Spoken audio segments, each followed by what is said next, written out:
Oh, why coconut water? Well, you see, it's a metaphor for this video. After rewatching La La Land, that movie cleansed me of all the negative energy in my soul.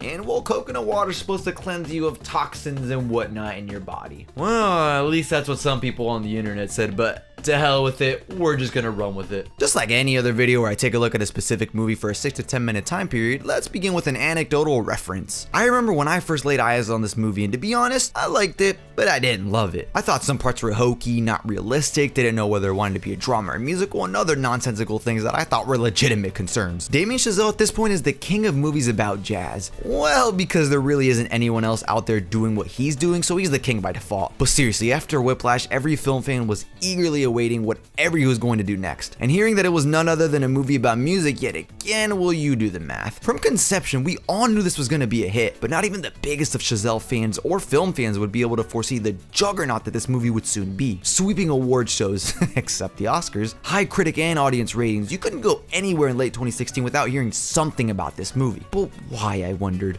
why? I wanted answers, and back in 2016, well, I didn't get many of them. It's been a couple years, and wow, even saying that sentence is scary. Time truly does fly, folks. And I wanted to give this a rewatch and go ahead and put me in that same group that everyone else was in late 2016 because I adored this movie. There was one feeling I kept getting throughout the duration of the film, and that was goosebumps, chills, shivers, heebie-jeebies, whatever you or Google want to call it. This is a film that is oozing with passion, hard work, love, sweat, precision. It's inspirational to watch. From the very first sequence on the highway, I was taken aback. The choreography is performed to a fucking T. Actors and actresses eloquently gliding across the frame at the exact position they should be. The camera symbiotically moving along with them or even against them to showcase a beautiful onslaught of movie magic. It's breathtaking, really. I'd even compare it to watching an action sequence straight out of Mad Max Fury Road. It's really exhilarating and a movie I should take a look at in the future. It was mesmerizing to see someone as young as Chazelle be able to work the sequence like a master who's been doing this for decades. I don't want to get anything twisted, however. This obviously isn't just Chazelle who's putting in the work to make this film so great, the entire cast and crew as well, but Emma Stone and Ryan Gosling are powerhouses in this movie, and their chemistry is some of the best and most authentic I've ever seen on screen. Their attraction was believable, dialogue charming and realistic, arguments and concerns something that a real couple would go through in their own lives. This wasn't some Hollywood relationship, this was a relationship you or I could have been living in our own lives. I noticed that's something movies never seem to be able to get right, is making the relationship believable.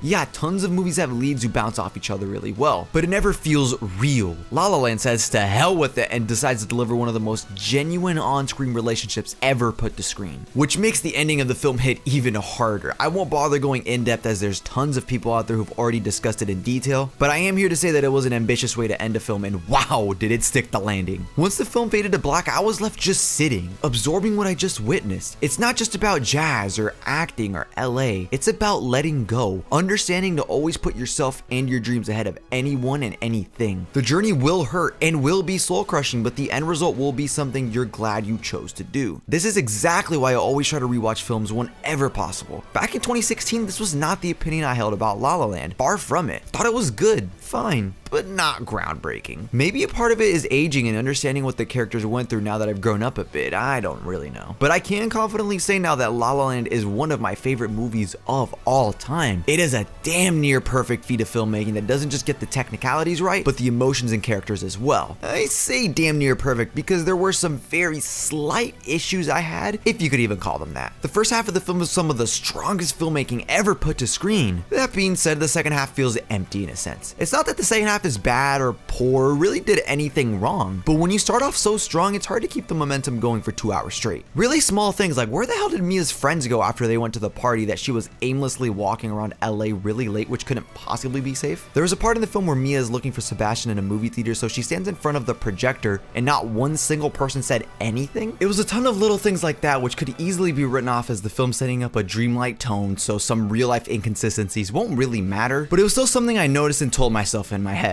Hell, I'm already invested in and enjoying a movie where the characters just burst out in musical songs, so who am I to be so specific about these issues? La La Land was able to completely suck me into a new world of movie magic, movie bliss, movie heaven, and I was in awe at what I witnessed upon rewatch. Any movie that is able to inspire me to grab a camera and make my dream come true due to the film's achievement in filmmaking is easily a movie I'll remember for years to come. Been a minute since this movie was released, so if you have not seen this movie yet, it's pretty easy to come by, and I definitely recommend you check it out if you were never able to get around to it. And before anyone asks, I think Whiplash is the better movie, but I relate to La La Land more, so therefore I prefer La La Land ever so slightly, but they're both amazing, so watching both, you won't be disappointed.